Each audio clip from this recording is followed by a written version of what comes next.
Welcome to Spotlight on the Real Science of Sport podcast with Professor Ross Tucker and Gareth Davies. Yes, it's Spotlight back again, slightly later this week. That's on account of my travels. As those of you watching us on YouTube here will tell, I'm no longer in Kansas anymore. Not in Girani any longer, unfortunately. So my cycling vacation, work vacation, has come to an end. I'm pretty sad about that, actually. And I'm now holed up in my sister's spare room in just outside London at the foot of Box Hill. So not all is lost. I've just got a few good rides to go before I head back to Cape Town. But it did delay the recording and release of this particular episode. So we apologize for a couple of days delay. It did mean that there's a few things that came in the last couple of days that we could add to the decks, as it were, and discuss in the show. So we're going to do that. We've also, as promised last week, going to explore a paper that came out on a metabolic limit for endurance and where exactly that fits into the world of exercise and actually weight loss, which is where it's mostly applied. And then a few other things that have popped up over on Discourse, which is our VIP community, where all these conversations, they don't always necessarily start there, but they certainly finish up and add a lot more value there. And as always, Gareth has had his finger on the Discourse pulse, and we're going to kick off this week, as always, with a Discourse Digest that starts with some doping news from the week that has gone. Yeah, lots of doping news this week, but the biggest news of all was that the women's marathon world record holder, Ruth Chepngetich, she's got a 3-year ban handed down by the Athletics Integrity Unit after she eventually admitted to anti-doping rule violations for HCTZ, which I believe is it's a masking agent, right? Yeah, that's right. Yeah, and that's why originally she was handed a 2-year ban, which then they wanted a 4-year ban, and she ended up with 3, and we'll get into that. But it all gets a little bit confusing, this one. Yeah, the statement came out, and there were a few key things that were released, and the Citius Mag guys, as always, were first onto it. 3 years for collaborating, or not collaborating, that's not the right word, cooperating. But then when you think back to it, exactly, when you think back to the story, when she first failed it, she sort of went on a merry dance about contaminated supplements. They went and tested all the supplements and couldn't find it. So then the story changed that she'd accidentally ingested someone else's medication. Still denied how it got there. So I can't see how that's cooperation. I mean, unless at the very end she's given them something we're not aware of, but that part hasn't come out. But it's an interesting one because you can see the value of saying to an athlete, you can get away with 1 year here or 2 years if you really cooperate. But it so rarely happens. This is another one that leaves you wondering, like, what's gone on here that we're not aware of? Exactly. Just to fill you in, it was on the 16th of April she was initially interviewed by the AIU, and she couldn't provide this explanation for the positive test, and they took supplements from her home, medications. They even copied her mobile phone, which, as it turned out, was quite important. And so she was denying. She said she just didn't know what it was. On the 11th of July, then, she was confronted with evidence acquired from that phone, indicating a reasonable suspicion that her positive test may have been intentional. And I think the Citius man, again, I think we got that from WhatsApp, didn't we? There were WhatsApp images of was it testosterone, and people asking how to use testosterone. And I think her response was that she was just in a group chat and these things just like appeared, sort of thing. And it was allusions to a group, a doping group, perhaps. And so when the IU confronted her with this evidence, she changed her previous explanation. Then a couple of weeks later, she wrote to the IU and stated that she recalled that she'd been taken ill 2 days before the positive test, and she'd taken a housemaid's medication as a treatment without taking any steps to verify it contained a prohibited substance. She'd stated she'd forgotten to disclose this incident to the IU investigators, and she sent a photo of the medicine blister pack, which clearly marked the medication as being HTC. So the IU considered that new explanation, it says, to be hardly credible for the purposes of the ADR. It didn't assist in mitigating the standard 2-year sanction. So she would have got 2 years for the HCTZ. And the ADR, it called it recklessness, described by her in taking her medication, and said, therefore, a 4-year sanction. applies. You And know, then it's weird. It's weird though, isn't it? That, like they say, it's hardly credible, but it's reckless. Like if it's hardly credible, it didn't happen, so it couldn't have been oh reckless. yeah, So good that point. seems an inherent contradiction. So in order to call it reckless, you have to believe it happened. but I guess So they that's maybe how don't these things happen, but it go. was You know? reckless. Yeah. Yeah. I think perhaps the recklessness they were talking about was trying to come up with all these like ridiculous ways of trying to get out of it. Yeah. Maybe. Because because then after this recklessness, they were like I say they were seeking a 4-year sanction. Then she admitted it. She admitted the ADRVs, and because she accepted that within 20 days, she was granted an automatic 1-year reduction of the 4 years down to 3 years. So none of this seems to make any sense to me, and I think this is what's frustrating for people. Hmm. It's very convoluted, but it just doesn't make any sense. It doesn't seem. It seems you try and make as many excuses as possible. It's like a kid in school. You just make excuse after excuse, and finally they say, "All right, I've run out of excuses. Put your hands up." Okay, well done for telling us the truth in the end. But Yes. real life doesn't work like that, does it? Well, real anti-doping life does. But you're right. And I mean, I wish I could offer you an explanation for why it works like it does, but it is frustrating. And then it's a reduction solely on the basis that she saved them a few extra steps. Because had she not admitted it at that late stage, presumably there would have had to been another hearing. So sidestepping that final hearing is worth a 1-year reduction in the ban. That's effectively what it amounts. That's the trade they've made. But I mean, I guess, yeah, maybe the way and it does give you some insight, is that these processes, if the athlete wants to draw this out and they have the resources to draw it out, they can really, really stretch it like all the way to the point actually that they're almost unbeatable. We heard that in the Sinner case, the resources available to some athletes are greater than the resources available to the sports. And maybe the anti-doping authorities are just so relieved.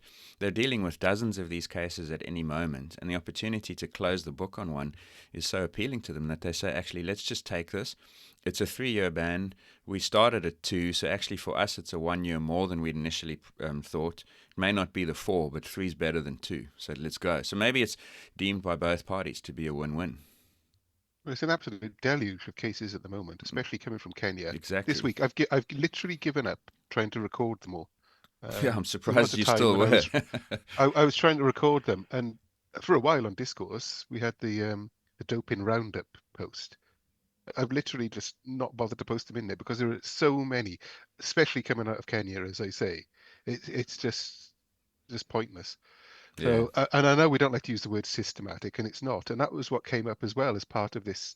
Obviously, there's something going on. There's a doping ring, or people know things from these WhatsApp messages, but they don't seem to get any closer to fixing this problem. No, and it's not implausible that you're part of a group and someone on the group sends a question and is attached to it as a photograph, and that photograph is saved automatically to your phone. I've got pictures on my phone, and sometimes I say, where did that come from? And it's a group ride. It's a group of cyclist mates, and they've shared a photo of a bike or something. You know, actually, hang on a moment. That doesn't mean I bought a bike. But the point is that there are conversations among these athletes asking these questions, and they're looking for them and the answers to those questions. And that tells you that there's something happening on the ground. And that's why it's frustrating, is round up all the people in that group and ask them why you're having these conversations. Well, we'll talk about personal responsibility in a story that comes along a little bit later on. But the first thing you do, if you're a professional athlete and you see something like that in a group chat or whatever, is you leave the group. That's true. You can't risk it. You just can't. So what are you going to do? Upset a few people because you left their group, or potentially get implicated in a doping scandal? There's just bad decisions, or bad decisions because you were doping. I mean, she's 31 now, so a 3-year ban, 34. She's still going to have a career possibility when she comes back. But what really irks me, and we talk about frustration, is she's still the world marathon record holder. And I think that's irking a lot of people. Yeah. And it's all because that the doping test obviously came after that record. Yeah, so the principle is that only the performances that can be linked to the presence of the banned substance in the athlete's body are the ones that are scrapped, and no one could find that. But again, you mentioned her age, 31, so she sets that world record at 30, which is late in her career, and then starts doping? Come on. There's no chance. There's no way. So everybody knows that the women's world record at the moment is a dodgy record. It's in the same category as the sprint records and the middle distance records, where we look at them and we go, that's just a testament to the failure. I don't say failure of anti-doping because they got her, but not before the damage was done. And it may take a long time. So women's sport, again, has got this anvil hanging over it, Rules are rules and common sense is common sense. Somebody in world athletics, whoever ratifies these records, should just turn around and say, no, that one's out, that one's gone. We'll make an exception for this. Yeah, and I mean, shouldn't have to be an exception. Malcolm Gladwell said it, and I think it's fair. Like, you could actually say to athletes before the time, if you are ever caught, your career to that point will be erased from the sport. That's the risk you take, So, okay, we can't ban you for 6 years or lifetime, but what we will do is erase you from the sport. You can come back in 4 years, 3 in your case, Ruth, but you'll be coming back to a clean slate, or at least a list of performances that are asterisked and understood, and no one else has to worry about. You might know what they were, but no one else cares because you doped. So you invalidate you should invalidate your entire career. It seems like an obvious thing for them to try and do. The problem is, and it sounds like I'm going back on myself here, but there are grey areas in doping. We do see people caught or contamination, things like that. Yeah. So, we'll move on to that, because I mentioned a little bit earlier on about personal responsibility. The Ironman athlete Imogen Simmonds, she's been cleared of doping allegations. So this is sort of the other way around. She was initially in February. She was at initial adverse finding.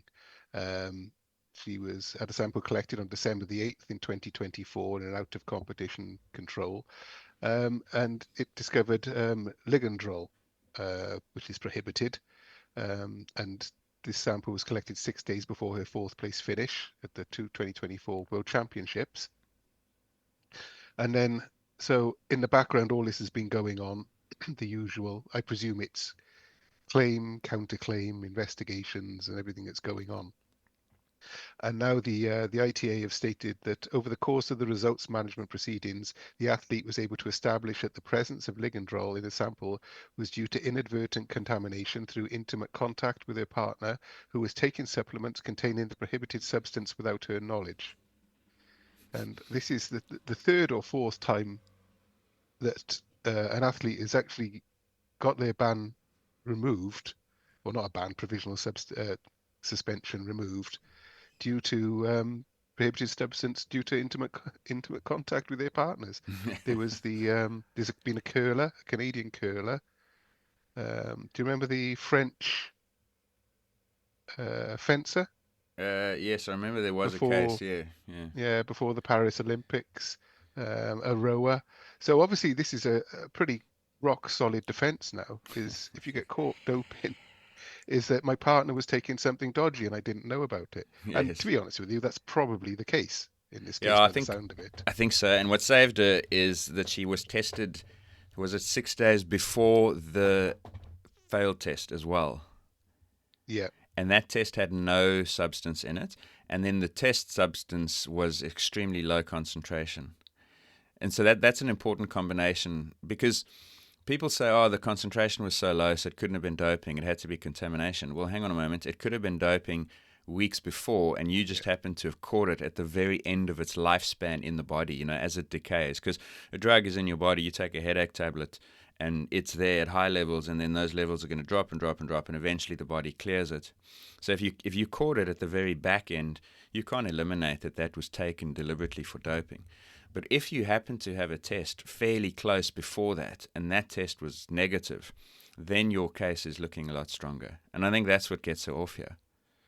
So, and that's why we even, when was it? Was it this year? We even started joking on Discourse that if you're an athlete, you actually just want to fund an independent body to just take a sample, like literally once a week, and keep it in storage.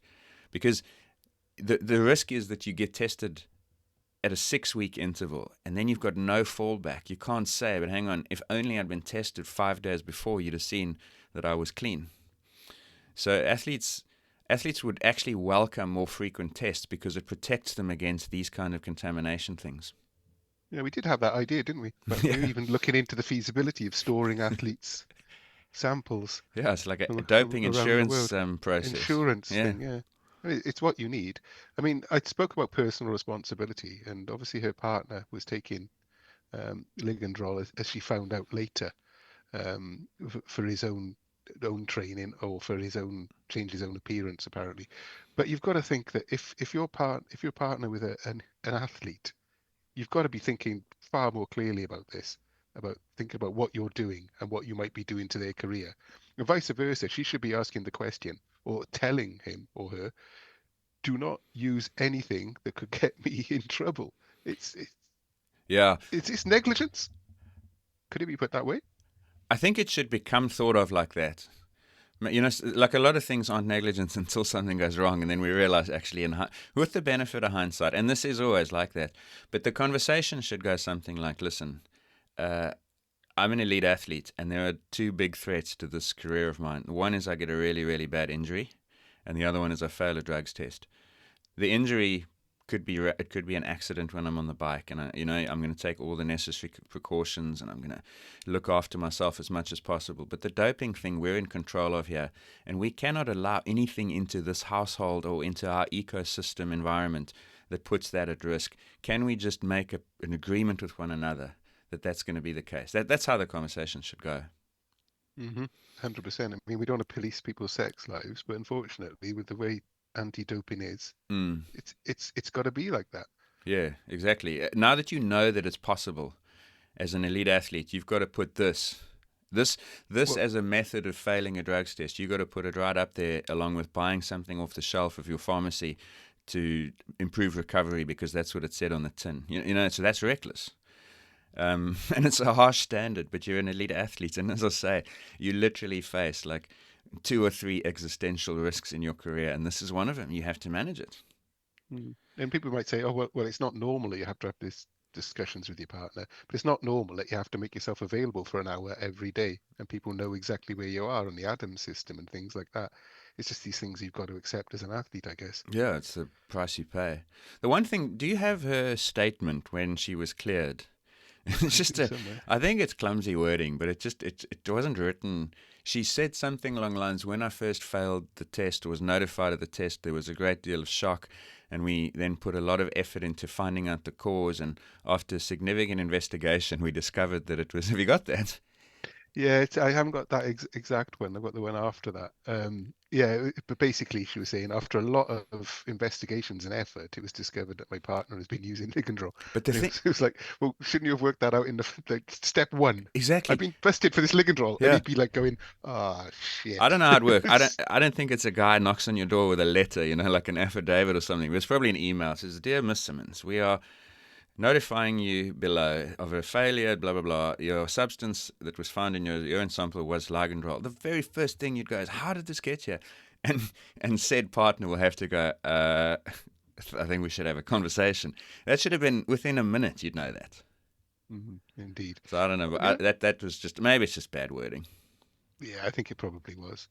Why is it always when athletes get caught for these minute substances, it's equivalent to 1 grain of sand in a swimming pool?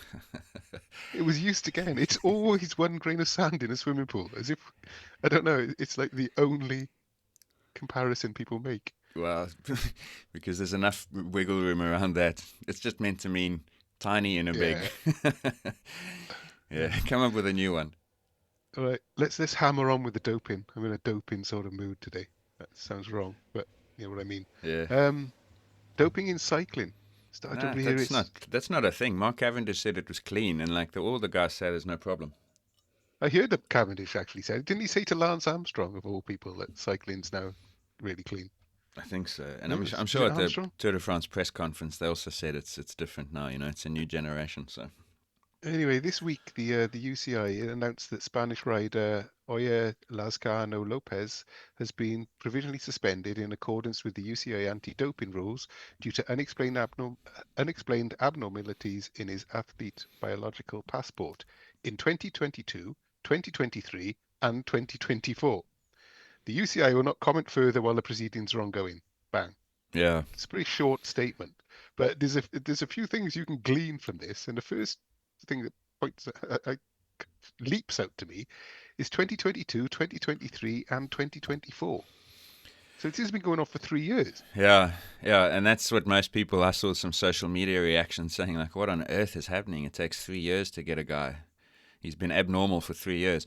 But it sort of tells you a little bit about how complex it is to bring a case on the biological passport. That's what this is all about. Now, remember, these biological passport cases are actually exceedingly rare. More often, the biological passport has flagged something suspicious, and then the athlete is targeted by anti-doping authorities who test them much, much, much more frequently until they find a banned substance, EPO, or potentially blood withdrawal through investigations and so forth.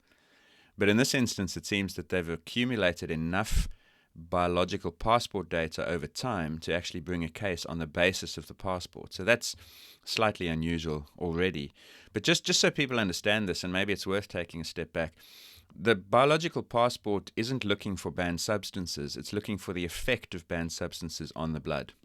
So rather than relying on finding EPO, for instance, or similar drugs, you're rather saying, well, if an athlete uses EPO, their intention is to drive their red blood cells higher, so let's look for that thing. If an athlete takes blood out, their intention is to put it back in later on, a few weeks from then, when they need a little bit of a boost, and we can look for the results of doing that, either taking the blood out or putting the blood back in.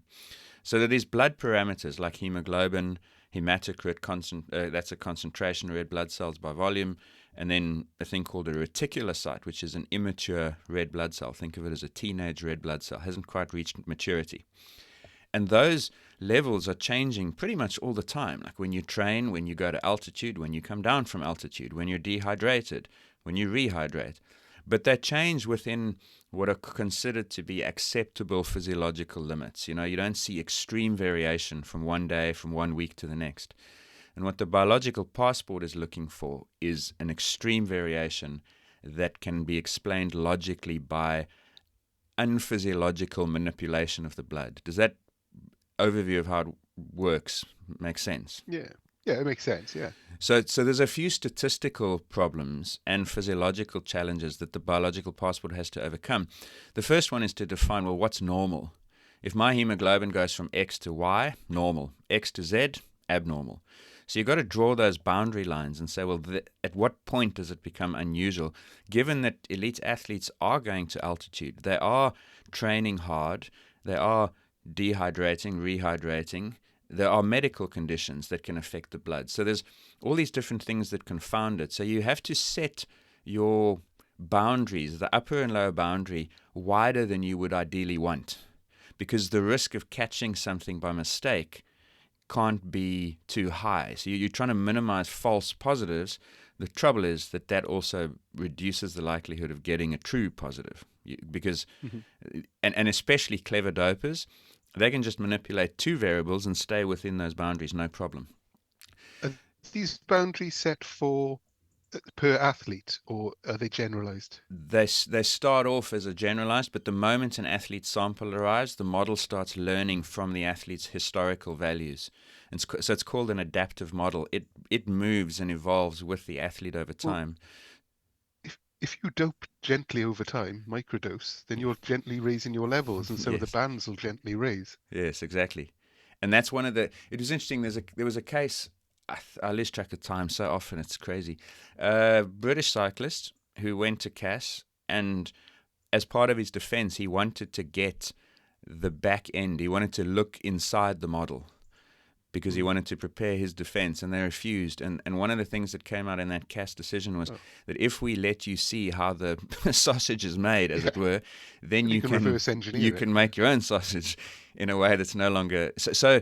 But I think athletes have figured that out. I remember when Armstrong came back, David Walsh said to me that he'd been in consultation with people who were evaluating Armstrong's biological passport, and they said it was perfect. They were suspicious because it looked too good. No. But it wasn't triggering. It wasn't triggering the thresholds. So the way that it works then, and I'll make this brief because I don't want to get stuck on this. It's a technical thing. Is there's a whole document that WADA have produced that explains how the biological passport is managed. And the very first step is that this adaptive model, which is basically just think of it as a computer program looking for values that look suspicious, it flags a passport. That passport is evaluated by an expert. So now it's a pair of eyes belonging to a physiologist or a hematologist who sort of understands what should happen.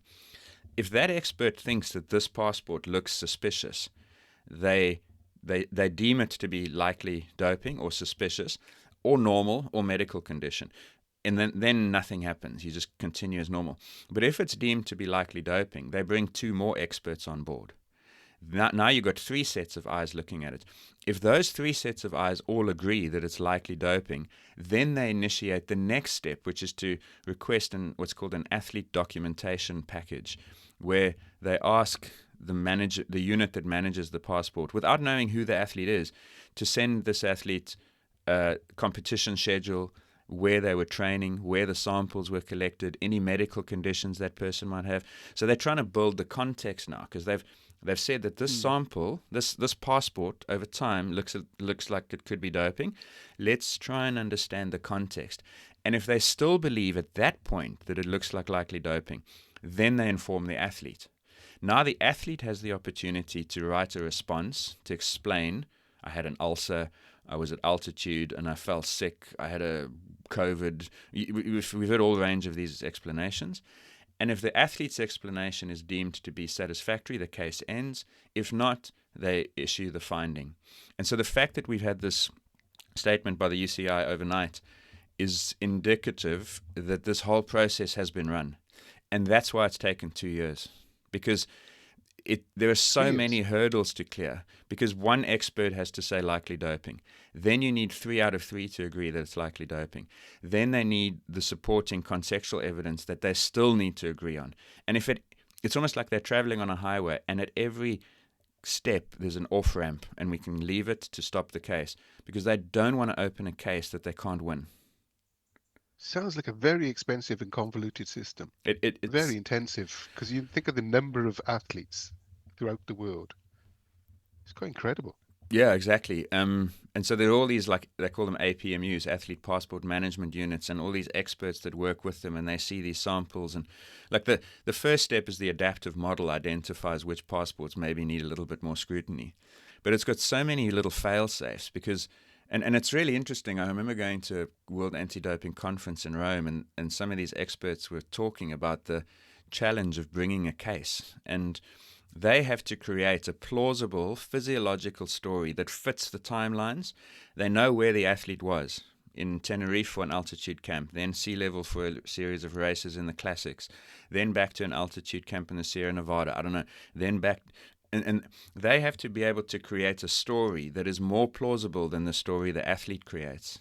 And it has to be so robust and so watertight, because by the time you get to the court case, you have to argue this in front of an independent panel and convince them that your account of this athlete's samples is better than theirs. And that's why it takes as long as it does. So two possibilities with Lazkano are, one is that he moves from Movistar, where he was in 22 and 23, or 23-4, to Red Bull this year, and something in his process changes, and all of a sudden what looked likely suspicious or likely doping and suspicious suddenly becomes obvious, because it now, maybe for 2 years, those 3 experts were looking at the sample and 2 of them were saying that's doping, 1 was saying can't be sure. And all of a sudden it's like, now we're all certain it's doping, and we go. Or the third thing, or the second option is he hasn't changed anything, but just the accumulation of samples over time has made them go, we're now convinced, we've got enough data now. But it takes years. Now, you mentioned Lance Armstrong. They said he had almost a perfect passport. It strikes me that the more savvy riders, those with more money, the teams with more money, they'd be in a far better place to manipulate the passport by tying in their doping into making sure that it looked like they were on a camp or doing certain things or Yeah. going to altitude. Hmm.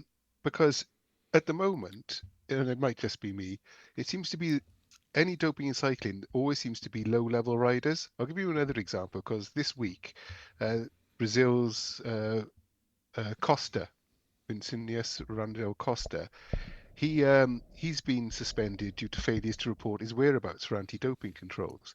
Now, funnily enough, he also raced for Movistar, um, as did the Spanish rider, from 2022 to 2024. Um, so these, what I'd call lower tier riders, perhaps they don't have the resources to actually be quite as clever about hiding their doping. Am I Yeah. just being cynical? Am I just totally out of order to be saying that? No, I don't think at all. I mean, one of the guys who started and developed the biological passport was an Australian scientist called Michael Ashenden. And in the aftermath of Armstrong and the promises that the sport was changing, he remained skeptical to the point of cynical, maybe. There's a quote I remember of his. He says that the snake hasn't gone away; it simply shed its skin. And he then argued and explained that all that's happened in the last while is that doping got much, much more sophisticated. Cyclists worked out that if you used EPO, what you were going to do over time was drive your red blood cell count higher, so you just had to dilute it. So now you combine EPO with something else in small doses. If you take blood out, the body's reaction to that is going to be to make more blood. And so for a while, your reticulocyte levels are going to go up because you're going to have to produce more mature blood cells. And for a while, they're immature. And so if you know what's going to happen, then you can just hide it, but through a combination of micro dosing, smallish changes, and then you just control the other side of the equation as well. Because how that biological passport works. It's hemoglobin concentration. So if you're adding hemoglobin, you just have to add a bit of volume, and it looks no different. So I think the more sophisticated you are, the easier it is to work within the boundaries that the system's created. Yeah, that's why when you said about we're not going to tell you how it works, I Mm. bet that the top end teams, or not just cycling, know exactly how it works. Oh yeah, If Floyd Landis said, as he said, it wasn't even that difficult. He Right. said the cyclists figured it out really quickly, and they knew exactly how it was going to be played from now on. So, yeah, a story like Lazkano, you said earlier, like there's so many of these cases out of Kenya and so on. It's unusual to get, because Lazkano is quite a big name. He was brought onto Red Bull to really bolster their classics team, and there was all this hope Well, that for didn't him. But work because he stopped doping at Movistar when he left Movistar. yeah, that's what Red Bull. I see they terminated his contract this morning with the very emphatic statement that all the dodginess happened before he joined us.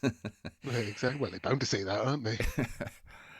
But well, it's not a good look, especially as we started off by saying that pro cycling and saying, "Oh, we're clean, we're the cleanest sport going now."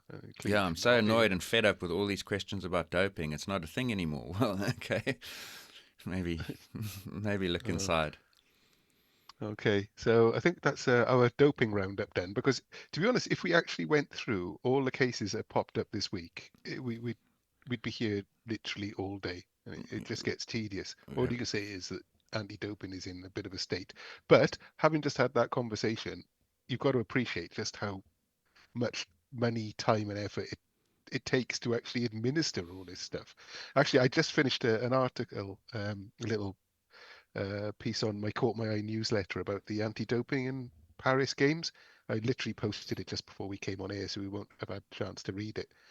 But again, sheer scale of the anti-doping efforts at the games was staggering. So they are obviously trying. It's a very difficult thing to do. I'll read that to you. WADA released their feedback on doping at the Paris Olympics. It saw 4,154 of the 11,408 athletes, that's 36.4% of the games tested. Of those, 530 were tested more than once. And across all tests, there were 12 positives reported, and 4 resulted in bans of 2 to 4 years. 6 cases were dismissed for lack of evidence, or a TUE was in place, and 1 resulted in a disqualification, and 1 case still pending. So if you reckon that 10% of athletes dope, that's what we were talking about last week, right? They only caught 12 out of 4,154 tests, which I reckon goes to show that athletes are really clever about not doping anywhere near a major championships. Yeah, I mean, only dope's dope at the event, right? Yeah, it Yeah, does go to show, doesn't it? yeah, So, yeah, so exactly. yeah, And so, that so was whatever, some whatever, honest whatever feedback. the numbers are that are impressive in Paris, think about how many tests need to be done in the other 50 weeks of the year. Oh yeah, And that's why exactly. like, I mean, we were going to draw a line under the doping thing, but it's worth saying, like, what the AIU are doing in Kenya is really commendable. Okay, Ruth Chepngetich, we complain, can't strip the world record, can't give a 4-year ban. That's not theft. They're still catching people. They're one of the few that really, really seem committed and are doing quite a good job through intelligence, investigation, targeted testing, and actually closing those cases, which is really impressive. But the reason it sometimes comes up that people say we should just let people dope is because you appreciate how enormous the cost and the complexity are of all the things they've had to put in place to stop doping. And then you say, for what gain? Controversy. Like, that's controversy and skepticism and the knowledge that actually we've only nailed 1% of the problem. And it's costing us so much time, money, resource. So people But if you sometimes don't, throw their hands up in the air and they say, but obviously I'm not suggesting that we do that, but that's one of the arguments against anti-doping. hmm right, we will. I promise now move on from doping. So just a quick one here. Sean Ingle, he wrote an article in the Guardian about Nike, and he called it "Just Redo It," and it was about Nike's new tech, which might be coming out in the near future, the scarily near future. Um, Nike's got a project called Project Amplify, and they're likening it, Sean says, to an e-bike for your feet, allowing the general population rather than serious runners to run or walk far quicker than they otherwise would do. He says, in testing, the company's researchers found that athletes experienced anywhere from a 9 to 22% improvement in metabolic effort. In other words, like going from a 12-minute mile to a 10-minute mile using the same effort. Mm. And these are basically like shoes that seem to clamp around your calves and help you walk. Um, and on reading this article, my first thought was, doesn't this sort of cheapen sport in some way? I just noticed now, actually, reading that, it says, uh, the, allowing the general population rather than serious runners. But to me, the debate I had on Discourse with people was, do you run a marathon? Is it counted if you're wearing something like this? Doesn't it cheapen the whole achievement process? Um, yeah, they just have to create a category for it. It's the same as cycling. Like, we have this massive. They still say it's the largest timed bike event in the world every year in March in Cape Town. The cycle tour. It's 109k, and I reckon in the last 10 years, the proportion of people finishing that on e-bikes has gone from 0 to 15%. I don't know, maybe not quite that high yet, but it's getting there. But it's just a separate category because it clearly changes the requirement. But I mean, if without those, there's so many people that wouldn't have any exercise at all. I remember being in Switzerland and we hired an e-bike, and my dad and I rode up a pass that he would never have been able to do without the e-bike. And then then it's obviously positive when you can do something like that. So I don't exactly know where I stand on that. The moment that sort of tech impinges and infringes on the authentic performance, then clearly it's a problem, though. But you could have said the same about super shoes, couldn't you? It's Yeah, just that was the a problem, I magnitude think. smaller. That Obviously, was the these aren't going to be allowed for results. But I was thinking, like, say I'm towing the line at the London Marathon, and in the future, 20% of the people have got motorized shoes. That totally devalues the whole point of running a marathon to me. And it sounds like I'm gatekeeping sport, and in a way I am. Yeah. But, If those 20% wouldn't have run a marathon otherwise, then, like, what's the problem? I don't know.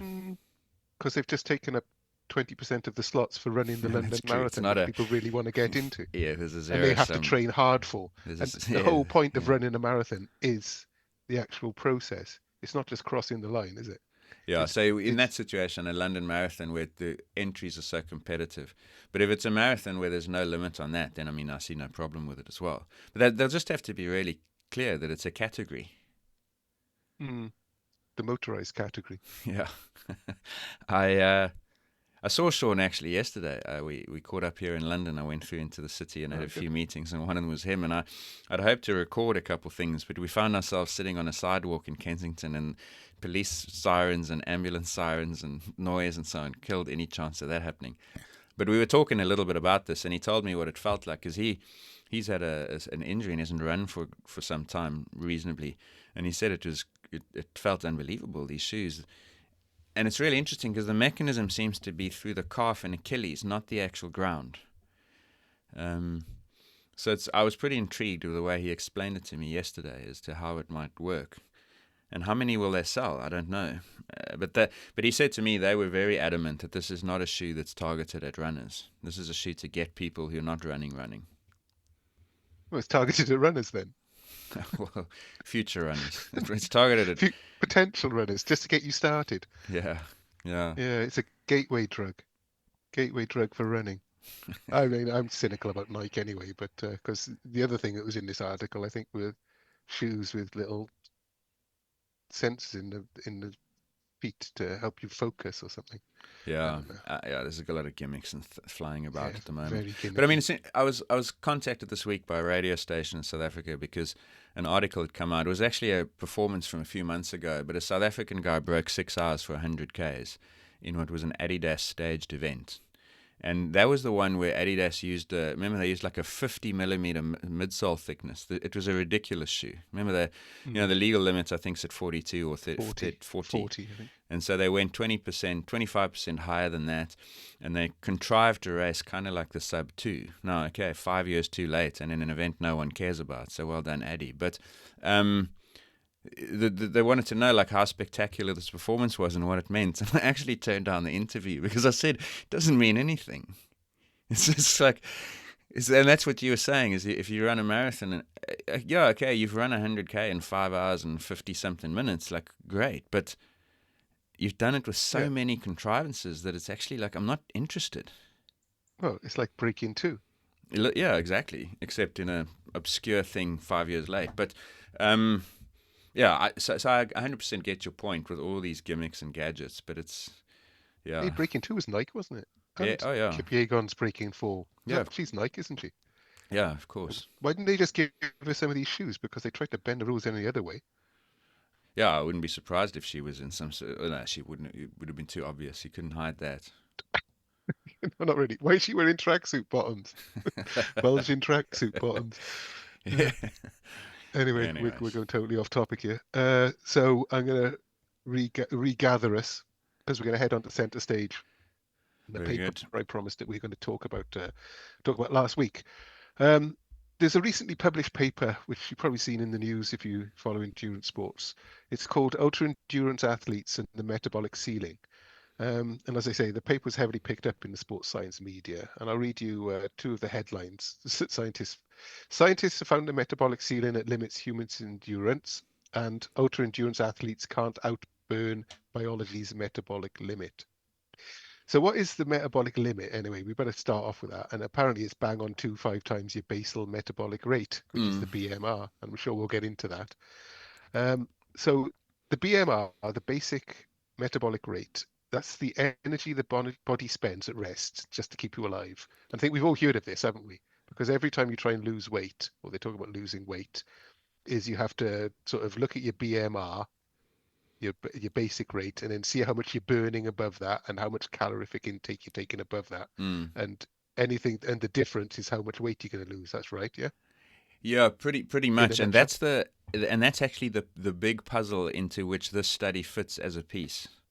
You know, I always like to think, like, what's the context of the study? How did the study question come about? If you go back 5 or 6 years, in this case even longer, you could probably go back 10, 15 years, and you can track where this study on these elite endurance, ultra endurance athletes came from. It's all part of that same picture that's being built by this group led by a guy called Herman Ponsner. I got that right.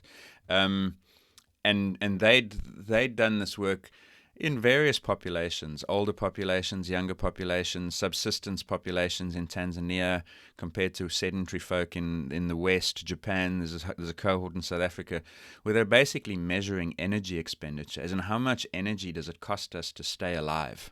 And that's what metabolism is. It's immune function, reproductive function.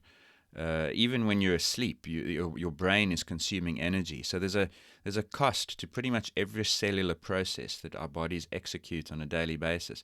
And when we exercise, we're trying to amplify that both acutely. For the hour that I go running, I'm going to be looking to burn 700 calories extra on top of my other metabolic costs or expenses, as it were.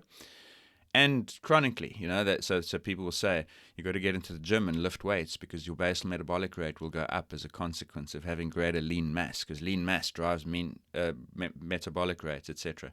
So that's where it all sort of fits into it. And Ponce's big contribution, I think, was to find these paradoxes where people who exercised didn't increase their total energy expenditure by as much as the exercise predicted. And that I don't know if it's a straight line, but there's a line that joins that finding to this study on elite endurance athletes. And I think that's worth getting into a little bit after we've explained the endurance athlete finding. Yeah, so this paper, it went to work out what the maximum ceiling of your BMR is in the long term. So the researchers, they followed 14 elite competitors, ultra runners, cyclists, and triathletes through training blocks and multi-day events. And they found that these athletes, they could burn up to 6 to 7 times their BMR, roughly 7 to 8,000 calories a day. However, the study found that when averaged over the long term, the expenditure dropped back to near the 2.5 times figure that I was talking about earlier on. So basically, however much you spend in the short term, you're always going to snap back to a maximum ceiling. That's why they use the term ceiling of 2.5 times your normal BMR. And of course, this is where the media got interested, because the reporting is that you can't outburn that calorific intake for long. So exercise works in weight loss, but only up to a defined point. And the theory runs that your body cuts back in other ways. It saves energy in restricting other movements, in reducing inflammation and other functions that have a metabolic cost over this long term. And this is where I think I've struggled with this paper, is what sort of time frame are they talking about long term? Because they look at this rolling 52 weeks, a year. But we know that everything comes back. Homeostasis says that everything comes back over a longer term. It's clear that athletes can't just continually burn 6 to 7,000 calories a day. But on the other hand, there are instances where athletes can do that for extremely long periods of time. Yeah, and I saw some articles in which Herman Ponsner was interviewed and spoke at various points about 20 weeks or 30 weeks. So I saw those two figures referenced. So he would say, for instance, when challenged about a Tour de France athlete who for 3 weeks might elevate their total energy expenditure to, let's say, an average of 4 to 4,500 a day. Big mountain day, 6 hours on the bike, maybe 5,500. Shorter, flatter sprint stage. Obviously, some of those time trial stages very low. But let's say averages it out of 4 to 4,500. So that would be 3 times to maybe almost 4 times their basal metabolic rate. And he'll say in response to that, he says, yes, for 3 weeks. But what happens 17 weeks later, 20 weeks into that, 30 weeks into that? They have to come back down. So I think that's kind of where he's drawn the line. So I've seen him literally say that. The study talks about 52. In response to this article, Kilian Jornet posted about some of the challenges he's done. He did that one Transverse Alps challenge where I think for 21 days he reckons he was at 5.5 times metabolic rate, which is higher than a Tour de France cyclist would be, but for the same period. In the study, they had a guy do a 6-week block where he covers like some crazy distance. I've got so many numbers in my head I couldn't tell you exactly. Let me see if I can find that particular reference. Kilian he said during the Alps was 19 days, or when he did the 14,000 foot peaks in America, that was 31 days at 5.45 times above. So for 31 days, right? And also importantly, keeping his body weight and physiological capacity stable. Yeah, and there's some really interesting stuff in that as well, which we'll get to.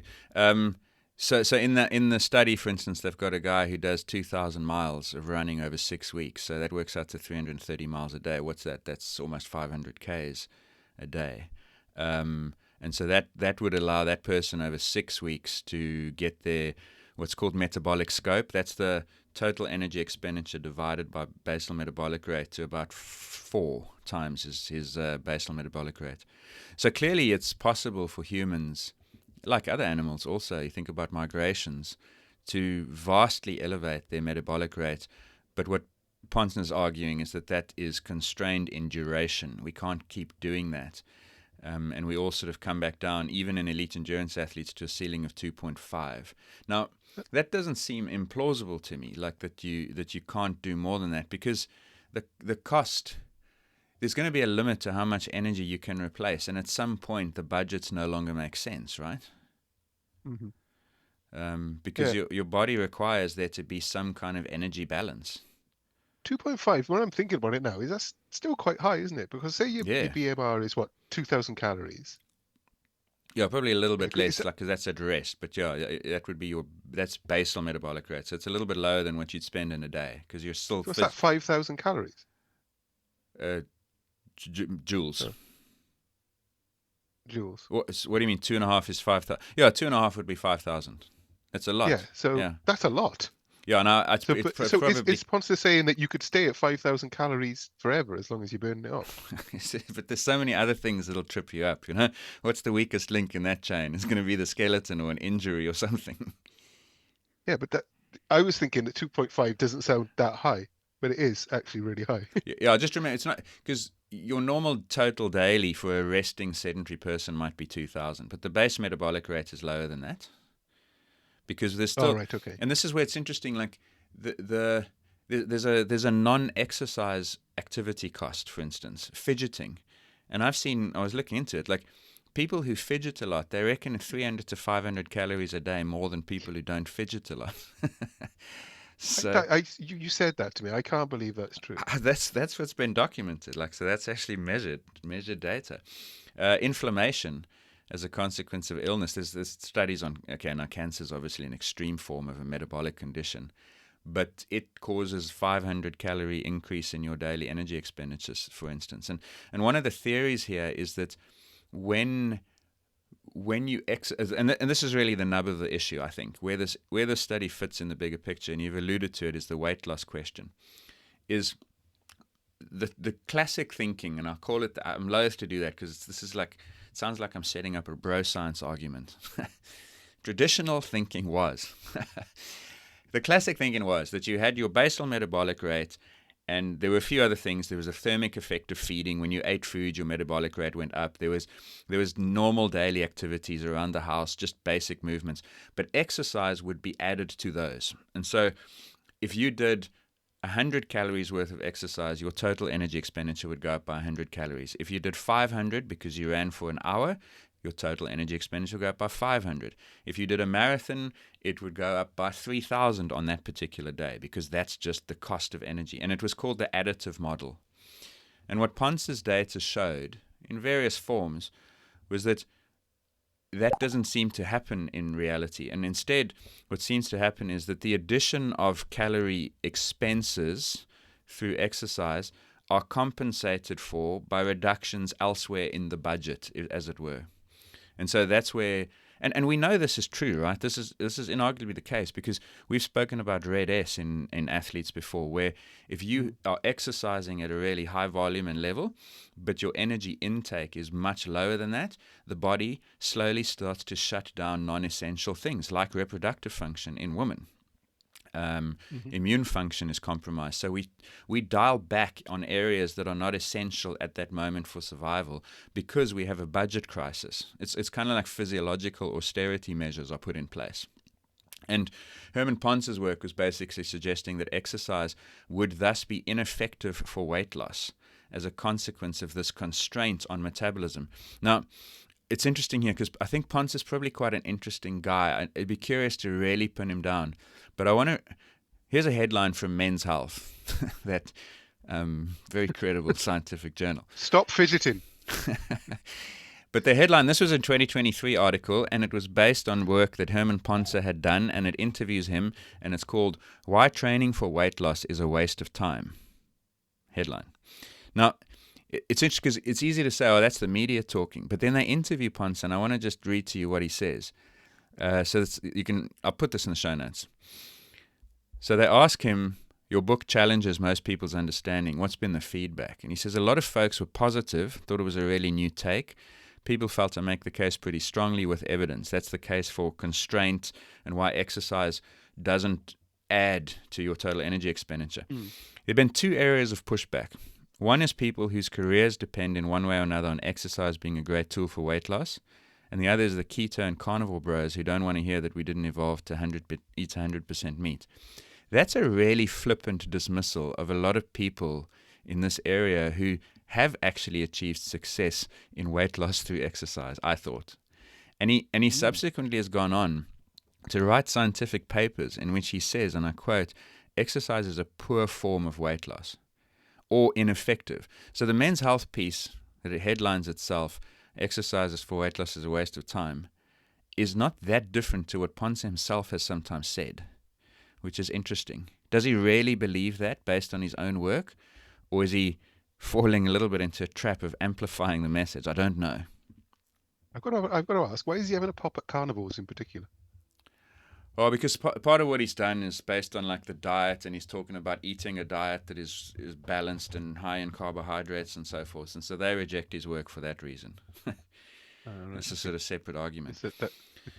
So this obviously then kicks off a fair amount of discussion in Harvard, where he's studied for a long time. He went and did his initial work there. The headline is why exercising more may not help you lose weight. And they then interview him. And it's a little bit of a more nuanced interview. And to be fair to Ponce, he doesn't say don't exercise. He just says it's not a good way to lose weight. He says it's got other benefits and you should do it, like diabetes and cardiovascular disease risks and so on. But he's saying that it's not a good way to lose weight. And so then there was a series of articles that was published. So he's saying that because he says that the body just compensates the other way, so you might as well not bother. Yeah, exactly. So he's got this constrained model. And you can almost imagine, like, you've got your base metabolic rate where your energy levels are, like, at rest. And then you add exercise to it. And what he's saying is that as we add more exercise, the metabolic rate starts to come down, the base metabolic rate, because we don't have inflammation anymore. We don't have as much spent on reproductive function. We change our routines. We fidget less. We move less in our non-exercise lives. And the end result is that we don't end up anything like where we thought we were going to be. But if you're fueling it adequately, then the body's not going to do that. Correct. And this is But then you're not going to lose as much weight. Is that, And this is where it gets interesting, right? So literally a day after this paper came out, another one came out, published by, I just want to open that and get the name for you. In fact, I've got it. You can see it if you're watching this on the show. This is the sort of headline piece. Physical activity is directly associated with total energy expenditure without evidence of constraint or compensation. And there's a pretty good thread or two on this over on Twitter. And Ponce and the author of this study actually got into it, talking about why their findings disagree with one another. Because what this study actually shows is that as people, and this includes also endurance athletes who are training, the more they train, the more they burn in a straight line. So they show two things. Number one is base metabolic rate doesn't go down in the people who train more. And the people who train more have a much higher total energy expenditure that is almost exactly predicted by how much more they exercised. And the conclusion of the paper, actually, it literally at one point says, I wanted to read that, the findings of this study do not support the constrained or compensated model, but affirm the conventional additive relationship between physical activity and total energy expenditure across a broad range of physical activity levels. So, for example, and again, you can watch this on YouTube if you want to see these, but I'll try and explain it. There's a graph in that paper showing you energy per day, that's total energy expenditure running on the y-axis, as a function of physical activity as assessed by movement counts. So it's not directly measuring their kilojoules spent in physical activity, but basically the more people move, the more they burned. And the basal metabolic rate, which is shown on that graph as well, stays the same. It doesn't change over time. Whereas Ponce would have predicted that the more you exercised, the resting metabolic rate will drop because you're trying to compensate and constrain elsewhere in order to keep the budget balanced, as it were. So this paper rejects that. They've got another graph showing metabolic scope, which, as I said earlier, is how much energy do I burn per day as a function of my resting metabolic rate, and it's a straight line as well. The more you exercise, the higher that goes. And they've got another one in which they show that the I don't have that one to put up here, but to take my word for it, is the energy burned during activity is proportional to the movements counted by an accelerometer. So this is a paper that then challenges the compensatory. So we're actually, in the year 2025, still not clear on whether exercise adds to total energy expenditure or whether the body compensates and takes away elsewhere when you exercise. I'm fascinated now because I've just been quickly looking through this paper and the responses to it. And the timing of it is quite remarkable. It's almost as if it was released as a rebuttal to the constrained model straight away. And I'm sure that's not the case because these things don't just come out overnight. But it's in complete opposite. It's completely conflicting with the other one. In a completely different journal. Yeah, as a non-science person, as you know I'm not, what the hell am I meant to make of it? I know it's one of the areas that I try and actually sometimes avoid because it's so difficult to navigate. I sort of made you do this when the first paper came out, I've got to admit. Yeah, I know. I was trying to duck it, but anyway, I couldn't duck it any longer. As I answer that, let me read you. There was a back and forth between Ponce and another group in 2022. And it ended up with a summary piece called Does Physical Activity Cause Weight Loss?, written by Eric Robertson and David Stenzel in a journal called Epidemiology and Population Health. And basically they say, in recent correspondence, Allison et al. On one side and Ponce et al. On the other side debate the extent to which there's evidence for compensatory processes that minimize the influence physical activity has on energy balance and therefore how effective physical activity is for weight loss. So to some in non-academic English, one side is saying that physical activity works for weight loss, and Ponce is saying that it won't work for weight loss. And they proceed to try and explain like how this works and to try and find some middle ground. And one of the important contexts here is that there have been a lot of studies, you can imagine, that have taken groups of people, overweight people, sedentary people, and they've put them on supervised exercise programs. And almost all of those don't deliver the weight loss that would be predicted by the exercise. So they know how much these people are exercising, and they are doing the best they can to measure how much these people are eating. And they can make these theoretical calculations that based on this cost of exercise, your metabolic rate at rest, and your fuel intake, your energy intake, you should have lost 6 kilograms, but they only lose 2 or 3. So in the real world, it seems that exercise has less effect than you would predict, which supports Ponce's argument that there's a compensatory component to it. However, that's not zero. And this is where I don't know if Ponce is always taking as much responsibility as he should in his messaging. It's not true, I don't think, to say exercise doesn't work. I think the message should be that exercise works less than you might think because the body compensates in other ways, but it still does contribute to weight loss. And that's how this article concludes, incidentally. Their conclusion is physical activity alone will not be a magic bullet for weight loss, as Ponce elegantly argues. However, as Allison et al. Argue, physical activity is one tool that we can use to address obesity on an individual patient level.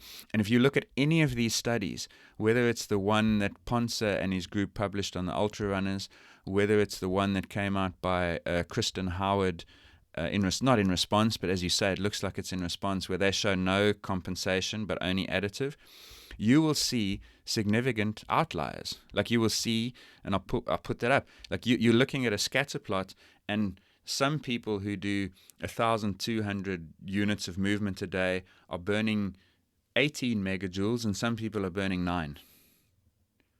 So there's clearly individual variation, and it wouldn't surprise me if there are humans for whom exercise is completely ineffective for weight loss because they have a very sensitive adjustment mechanism. They compensate aggressively. And there are probably humans for whom exercise is incredibly effective for weight loss, and they just melt weight off really fast. And probably that's not understood. But there Well, will isn't that be, just called like people with a fast metabolism? They call it. yeah, but specifically in response to exercise without evidence for compensation. And the final interesting thing is Ponce himself has written. This is a paper that was published by Ponce in 2022 called Physical Activity and Total Daily Energy Expenditure in Older U.S. Adults, Constrained versus Additive Models. And the conclusion of that paper is energy balance seems to play an important role in the relationship between activity and total energy expenditure. When we are in positive energy balance, which means our fuel intake meets or exceeds our exercise costs, in other words, income is as leached as much as expenses, the relationship between energy expenditure and physical activity was consistent with an additive model. However, when energy balance was negative, then total energy expenditure seems to be consistent with a constrained model. So to your question earlier, if you are exercising and starving yourself, your body is much more inclined to try and go into physiological austerity, I'll call it. Now we're going to cut the budgets. No more spending on reproductive function. No more spending on immune function, inflammation. We need to survive this period of scarcity because we're physically active and we have no fuel available. The moment fuel availability catches up, the body doesn't need to constrain anymore. And so then you get an additive model. So that's probably the nub of the issue, I think. Mm. And And as they say, I mean, what it comes down to, you can't outrun a bad diet.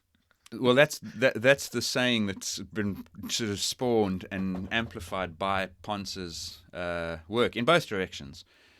And it's interesting, like in the Tour de France and Kilian Jornet talking about his non-weight loss, Tour de France cyclists don't really lose much weight. And it's not really clear as to whether that's because they match the energy costs every day by just eating enough, and so therefore they stay in energy balance, or whether over the course of 3 weeks there's a really quick adjustment down of some of those other energy costs that allow them to constrain their overall energy in order to not lose weight. So you can't look at a guy who's not losing weight and say, oh, he must be in energy balance. He might be in energy crisis, and that's why he's not losing weight, because he's trying so hard not to lose even more. You said that about Killian. You said the important part, he said he's keeping his body weight and physiological capacity stable. So, I mean, he's experienced and clever enough to know exactly how to match it, I would think. Yeah, and there was talk about how he was heavily consuming olive oil because that's 9 calories a gram of fat, basically. It's just pure fat. And so it's possible that, and one of the reasons for that 2.5 times your basal metabolic rate, incidentally, is thought to be a limit at the gut as to how much energy you can actually get in from diet. At some point, we're not tanks, but at some point we can't fill our tanks fast enough to keep going at over 2.5 on a long-term basis. So it's definitely an interesting topic because it's just you can come at it from so many different angles. But the one that the media always focuses on, obviously, is the weight loss one. Yeah, it always goes there, and as I say, Pons is interesting because sometimes he takes what seems to me to be a flippant, quite simplistic view on it. And I can't help but come back to when we spoke to Malcolm Gladwell and he said theory rich, experience poor. I think most people who've tried diet and weight loss methods and exercise and weight loss, they're probably experience rich. And Ponce has brought a theory to their experience, but it doesn't jibe with everyone's experience, and so it can't be the simple solution. And this other paper, this one that shows that it's merely additive, that's another theory to bring to a lot of people's experience. But we seem to treat all people as though they're the same, and I think that's probably the key here, is that they're not. What's also apparent to me is that the media has a big part in what people get to see. Because obviously this second paper, which I was aware of, which is in direct contradiction to the Ponsner paper, didn't see anywhere near as much coverage. So you only get to see one side of the story, and it's the one telling you about the constrained model. Kind of frustrating in a way. So at Oh, least by cornering you today and forcing you to talk about this topic, well, we've given both sides of the story. it's exactly the problem. Like, I mean, Herman Ponce's got a new book out, but his first book was called Burn: The Misunderstood Science of Metabolism. And that's a classic example of how you use a hook. Like, you've all misunderstood something, and I'm here to correct you. That's the thing that gets a headline. You guys were wrong. Now this is the truth. The additive paper that we've discussed was the traditional thinking, and no one cares about that because it's not new, it's not different, it's not challenging. So, yeah, the framing of this as a shift in the way we think. It's not. It should. All of these things should be considered one more piece of the puzzle, and the key, I think, is the extent to which we keep our budgets balanced enough that exercise can cause weight loss.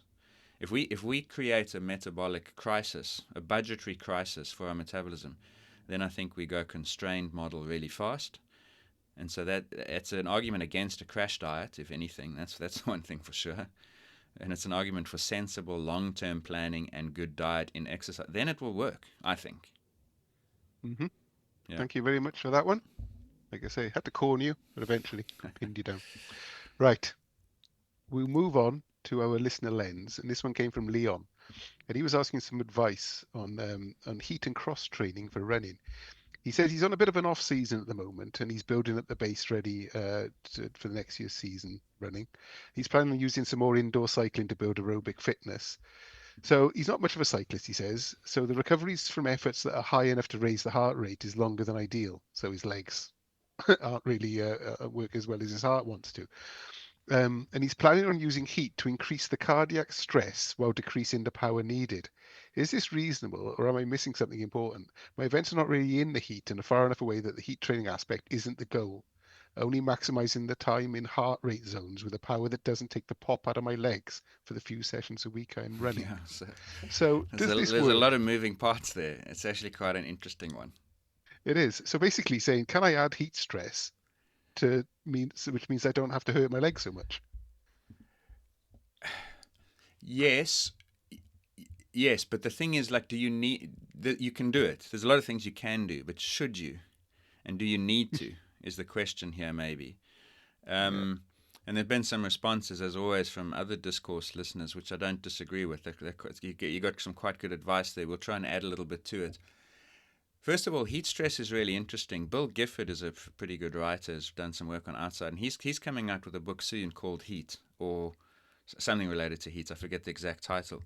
And heat has gotten a lot of attention in the last little while because there have been a few interesting studies that have shown that spending time in hot, humid conditions drives many of the same physiological adaptations that altitude does. Remember, we've touched on that once or twice on the podcast. Poor man's altitude training, they call it. Yeah, exactly. And there's also evidence that training in hot conditions will then improve your performance ability in cooler conditions. Now, obviously, if you're racing in hot conditions, which is not Leon's constraint, you have to prepare for hot conditions. I've got a mountain bike race in the middle of January in South Africa, and the make or break factor to doing that race well or comfortably is going to be how well do I spend December training for hot conditions. So then it's very clear you have to train in the heat. And you're not necessarily worried about heart rate. You're not worried about load on your legs. You are simply worried about challenging your thermoregulatory system to be better at its job. That's the fundamental point. What Leon's talking about here is whether he can use heat to keep one element of stress or strain or load on his body intact without overloading another area. And I don't think there's anything necessarily wrong with that. I think you'll benefit from the heat independent of the training because, as we've just said, heat drives increased red blood cell formation. It drives increased plasma volume. It changes your perception of thermal comfort, which is still a factor when you're exercising in cooler conditions. So I think there's many upsides to training in the heat. The one thing I wouldn't make the objective of that training is the time in heart rate zones, because the heat is going to change that in ways, and then you're going to adapt to it, and you're going to come back to where you were.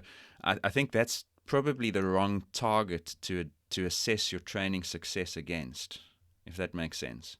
It does. You see, when I first saw this question, my initial thought was, hey, actually, that's quite a good idea. I can improve my cardio system without strain, like he says, straining my legs too much, because the legs seem to be the limiting factor. When I'm on my indoor trainer, it's my legs that give out first. So I want my cardio system to get the benefits. So if I can spin easier on the legs, but still feel like I'm working hard, that would be ideal for me. But it doesn't quite work that way then. Yeah, remember, what the heat stress is doing is training a component of the cardiovascular system. It's that part of the cardiovascular system that is involved in thermoregulation. There are other components of the cardiovascular system. So, for instance, when you're exercising in cool conditions, so let's set heat aside, but you're trying to do higher intensity, even if it's for 20 or 30 minutes, but especially if it's for a few minutes, the cardiovascular system has other jobs, not just cooling you down. It's still got to get blood. It's got to defend blood pressure. It's got to deliver blood and nutrients, oxygen and fuel to the muscles where it's required. It's got to manage the shifts from different compartments, etc. The cardiac output has to go up, the heart rate has to go up. So there's still other stresses that you have to apply on the cardiovascular system. But certainly the element of the cardiovascular system that is involved in thermoregulation can be stressed at lower intensities the way that Leon wanted to do it. But aren't I getting more bang for my buck by doing it in hot conditions? For that part of the cardiovascular system. In other parts, because the exercise intensity is low, you're not stressing the cardiovascular system in the way you will eventually need. So you It's can't. not the whole. I'm thinking of it all as one big system. No. There's going to be specificity in the. It's the same. It's the same as metabolism. If you think about biochemistry and fuel, you can say if I do low intensity work, I'm going to be getting all the bang. But actually, no. What you're really training there is your body's capacity to oxidize fat, because that's what you're using in zone 2, let's say. But if you want to prepare for the higher intensity stuff, you've got to go above critical power. You've got to drive glycolytic pathways, because that's where those enzyme adaptations. And it's never as clean as that. I mean, if one thing we've discovered this year, last week when we spoke about cardio versus strength with Brendan, when we spoke about zone 2 versus zone 4, the adaptations are switched on all the time. But there is still a specific component to it where I think you have to still target that as well. I'm just reading Leon's follow-up post here. Yeah, I was on that one about whether he's made the assumption that HR is a stress on its own, which I tend to do, and it's an indicator of the workload. It's not the actual work. Yeah, and the problem there is that when you impose a hot environment onto it, it's not even an indicator of workload. It's an indicator of workload and environmental stress, because now the heart rate's going to be considerably higher because you are sending so much more blood to the skin. Central blood volume drops, and so the blood pressure is under threat in theory, and so you have to pump the heart faster in order to compensate for it. Plus, there's a direct effect of temperature on the heart as well. So it's a stress on its own. It's an indicator of workload, and it's confounded by environmental factors. And that's why I wouldn't make that my primary determinant of training intensity for Leon. I would argue if his biggest concern is he doesn't want to overload the legs, his primary metric of interest should be leg load, and keep that lower, and then let the heart rate be what it wants to be. But then it's almost like we're trying to find a shortcut to training. It's a hack, yeah. It's without putting any effort in, almost. And if we could bottle that, then we'd be very rich people. Yeah, I would say, because he's talking about in the heat, I'm able to maintain this heart rate zone without feeling like I'm fatiguing the legs as much as it's a lower power. What if you went 10% more power? I don't know if you'd fatigue the legs still, but you'd get an even greater cardiovascular stress. What's the problem with that? Indeed. So it's an interesting one. I still think, and I said this, was it last week or the week before, the rating of perceived exertion is the one that I think is going to be most valuable to him, because he's got a cardiovascular stress from exercise. There's an additional cardiovascular strain as a consequence of heat. There's a thermoregulatory strain, skin, brain, because of the heat. Plus there's leg load because of the bike that he's not familiar with. There's only one way you can monitor all four of those at once, and that's perception of effort. So I'd rather get off that bike, not worrying whether my heart rate was 128 or 145, but that my perception of effort was 6 out of 10. Mm-hmm. Out of interest, are you going to be building a murder chamber like Paul did? Yeah, it's not going to be I've looked at that, but I reckon I can have, in my little garage setup, I can have 3 settings. I can open all the doors and run the fan. That's level 0. Then I can, at the other extreme, I can close all the doors and turn the fan off. That's level 3. And then in between, I can have the fan off and the doors open, or the fan on and the doors closed. And I reckon I'm just going to titrate it over time so that I can eventually do an hour at high intensity with no fan, no doors open, just a still hot room. Because we're in Of summer course, now, we so it'll know be that, yeah, because people adapt, don't they, really fast to heat. heat's one of the fastest physiological adaptations. Yeah, So when will you start actually doing that? beginning of When you're racing? January? yeah, it's mid-January, so I'll start in December. Because the challenge with heat adaptation is that it's hard, it's costly. So whilst you adapt quickly, your training quality is really compromised for that week or two that you're in adaptation. I mean, if you go and do 45 minutes in hot conditions, even at an easy intensity, you feel flat the day after that. So you're trying to juggle good quality training because it's a 130k mountain bike race. Can't compromise on the training, but I definitely can't compromise on the heat. So I'd rather do it over 6 weeks gradually than try and cram it in and hurt my training. I would recommend going back and reading that post by Paul, because he did talk about how he got there and how then he maintained it up until the race. Yeah, my plan is starting early December. There's a big gravel race that we always do go away for the weekend and ride, 5th or so of December. And then after that, I'll take 6 weeks and build for 4 weeks, maintain for 2, and then do the race. That's the plan. Yeah, perhaps we'll get you on YouTube, I'll sweating away in your garage.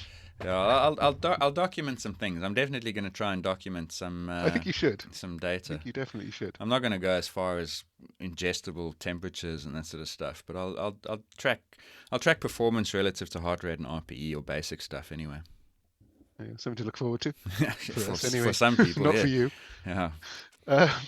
Okay, so, and finally, I've got one I came across on X, Twitter, whatever it's called. And there was a debate about which is the most impressive running feat. Is it the 100-mile world record, which is 10 hours, 51 minutes and 39 seconds? Or is it Kipchoge running a marathon under 2 hours in 1 hour, 59 minutes and 40 seconds? And it's one of those, of course, it's kicked off a massive debate, because obviously we know Kipchoge on that, I think it was not Breaking 2, it was called Ineos 2 or whatever it was called. He obviously went under 2 hours, 1 hour, 59, 40 seconds. And the 100-mile world record, it was set by Alexander Sorokin of Lithuania. So just to give you an idea, to run a 2-hour marathon, you've got to run 4 minutes, 34 seconds per mile. And then Sorokin ran 100 miles, and he was running it at a pace of 6:32 minutes per mile.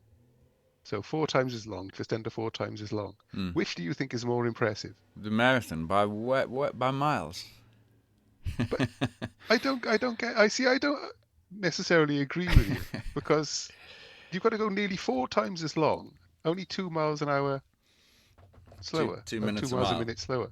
2 minutes a mile slower. Yeah. That's pretty impressive.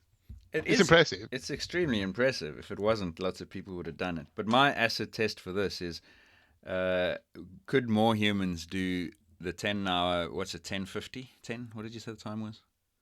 10:54, I think it was. There are more humans who could run under 11 hours for 100 miles than there are who could break 2 hours for a marathon. Oh, there's only one. Oh, but that's because they haven't tried. That's the problem with those events. And this was where that debate went, right? Because a guy called Brady Holmer said, guarantee you that Kipchoge would go an hour faster than that over 100 miles. And I don't know about Kipchoge, who's racing his final major marathon this weekend, incidentally, in New York. New York, right? Yeah, we didn't even touch on that. Maybe we'll chuck a prediction in there at the end here. But I genuinely think that if you took the 50 best marathoners and you gave them 6 months to prepare to run 100 miles, I think 10 of them would break that record by a lot. I hadn't thought of it that way. I still think to sustain that sort of pace for 100 miles, it's an there's interesting. so many more factors. Yeah, I mean, so many more factors that you've got to consider, not just the mental side of it as well. Yeah, I just think that the athletic ceiling of those East African athletes who can run 21k an hour for 2 hours is so high that as long as they can be durable enough to withstand 100 miles worth of impact, and that's the difference. Like, it's because we have this debate or question often in South Africa, because we've got our Comrades ultramarathon every year, 87 Ks or something. So call it 2 marathons and a park run back to back. And it's almost never been won by East African athletes, top 10 even. They very rarely feature in those races. It's won instead by guys who've got marathon bests in the 2:10s to 2:18 range. And oftentimes, we've never seen a world-class gold label Kenyan East African athletes show up, a 2:04 guy, okay? But we've seen faster Kenyans run Comrades than our South Africans, and they don't win it. And one of the arguments, I think, is that you just need to be a little bit more robust to handle the additional distance, especially when you go to 100 miles, because now you almost double Comrades. And that's why I think you see that quite often these ultra guys, I've not seen photos of Sorokin enough to know this, but they don't look like the Kenyan athletes. They are stronger, they're bigger, they're thicker, they tend to be a little bit stockier. And it might be that like form follows function, that you just have to be a little bit more durable. But if you could find 50 of the best Kenyans, I genuinely think 5 to 10 of them will be durable enough that for them, 6:20 a mile would be so comfortable, given their aerobic capacity, their running efficiency, and their metabolic profiles, that I reckon they would be able to get through that distance at that pace and break that record by a lot. Sorokin's a fairly big guy compared to the Kenyans. Yeah, they're often quite chunky guys.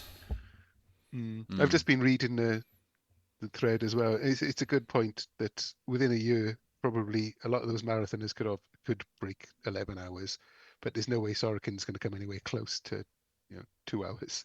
Well, neither of those things has ever been shown, so they're both hypotheses. But if you asked me to which hypothesis is more likely, which one I'm going to, exactly, it's all conjecture. Yeah, so that's why I thought it was an interesting one. I like those sort of debates, and it's not I mean they're unresolvable until one day someone does it. I've often said someone needs to offer a massive incentive and get 20 2:06 guys to come and run Comrades. Yeah, but how long would they have to train to do that? Yeah, that's the first problem, and the second problem is that the risk of something going wrong on the day is so high, and it really is a 1 year thing. Whereas if a marathon goes wrong, you can run another one in 2-3 months' time. If Comrades goes wrong at 60 Ks, you're not bouncing back.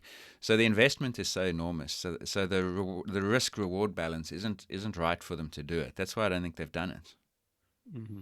Plus the culture, the culture of running that long is not there. Anyway, New York's this weekend, last of the big major city marathons. So it'll be interesting on Sunday. It's always a good one because it's not paced, and it's a course that lends itself to racing more than to time trialing. So I quite look forward to New York every year. Should be good. Bekele and Kipchoge as well. Those of you who want to go take a trip down memory lane, it'll be the last time you see them race each other. Mm-hmm. That's Sunday, right? That's Sunday, yeah. Also Sunday, women's cricket World Cup final, where neither Australia nor England made it. And it's crazy. It's actually, we've hardly discussed it because I don't really follow cricket at all anymore. But it's wild that in the group stages, Australia beat India with the biggest run chase in the history of the World Cup, and then they had the same done to them in the semi. And South Africa got absolutely walloped by England in the pool stages and hammered them in the semi. So it shows you cricket's a game where one or two players can change the result, not just slightly, but 180 degrees. One or two moments change the game in cricket, because a wicket can just completely change the game. Or the Australian captain dropping the ball. Oh, is that what happened? You didn't watch it, because the game yesterday, I got to admit, it was absolutely fantastic. What a spectacle watching India chase those runs down. But yeah, the Australian captain, Healy, with the gloves on, just dropped the simplest catch you will ever see in your life. You need to go and watch it if you haven't seen it. I'll see if I can find it. And I hope one of the Indians has turned to her and said, "What's it feel like to drop the World Cup?" Because it really was. It was easier because he got these massive gloves on and just drops it. It's just inexplicable, but it led to one of the great run chases. And what a game! Yeah, so there'll be a new world champion, which is cool. I mean, in rugby, we said the challenge for the women's game is the haves and the have-nots, but women's cricket seems like it might be a little bit more open, so that's pretty good. Well, you jinxed those Australians by saying they were the equivalent of England in rugby, didn't you? Yeah, but that was the equivalent of England rugby in 2020 when they lost the World Cup. Yeah, that's what I meant. Jemima Rodriguez was the Indian woman. She struck a ton. I mean, She- one of the Australian girls struck a ton, but yeah, it Yeah. was a hell of a match. Yeah, so let's see. We'll see how the final goes. See if South Africa can pull it off. Win us another world title. Greatest sporting nation in the world. Right. Right, that's us it. then. That's it for today. On that note, I didn't really do a discourse tee up at the start, but basically this show is inspired by discourse and everything we've discussed here today. Sometimes obviously, overtly, but also some of the topics, they all pop up in some way on discourse where listeners share their views and thoughts on doping and Simmonds' clearing of there's a good argument and discussion there. There's some other things going on everything you can think of. Transgender, there's the heat debate that we've had today. So if you have enjoyed that and you want to see what fellow listeners think about it, Discourse is the place. Click on the link in show notes. You'll make a monthly pledge that's the equivalent of buying us a cup of coffee, and you can have access to all of that. We've got some other thoughts in mind moving forward. One of those, let's throw it in here at the end when no one's listening anymore, is this show, Spotlight, is always a news show and then some sort of scientific insights, and we think it would make more sense to split it. So we're probably in the coming weeks going to have a Spotlight news edition, a digest, and then a separate Spotlight science edition. So we'll bring 2 shorter podcasts out instead of one long one every week in the Spotlight stable. So anyway, we'll tell you more about that when it happens. For now, from both Gareth and myself, have a good sporting weekend, and we will speak to you all again next week. Goodbye.